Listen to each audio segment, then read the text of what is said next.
Fantasy football is a game of confidence, conviction, and humility.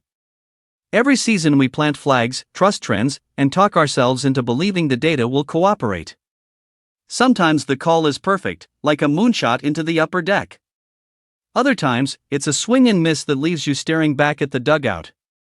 Looking back at the 2025 season offered plenty of both, along with some valuable reminders worth carrying forward. History once again proved it matters. Saquon Barkley was a player I completely avoided, and for good reason.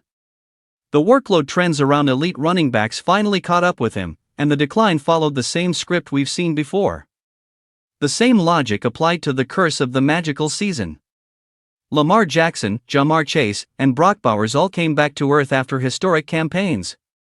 Even elite talent can't always escape regression, especially when expectations reach unrealistic levels.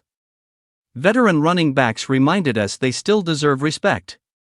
Rookies may be exciting, but backfield context matters. Several first-year players were blocked by established starters, while managers who stayed patient with veterans were rewarded. At tight end, however, the landscape has changed entirely. Rookie tight ends are no longer automatic fades. Recent seasons have proven that elite prospects can produce right away, and ignoring them is now a mistake. Quarterback strategies stayed predictable.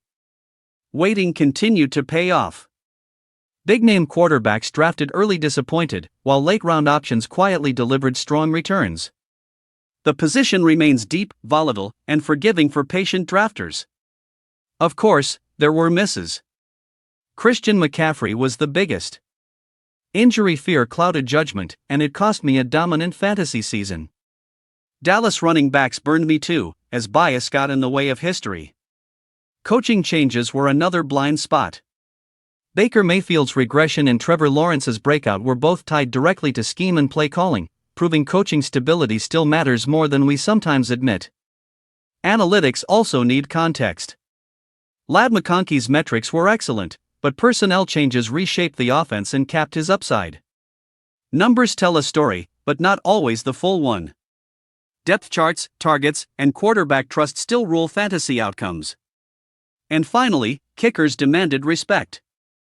The position quietly produced league-altering value, with elite kickers outscoring plenty of marquee skill players.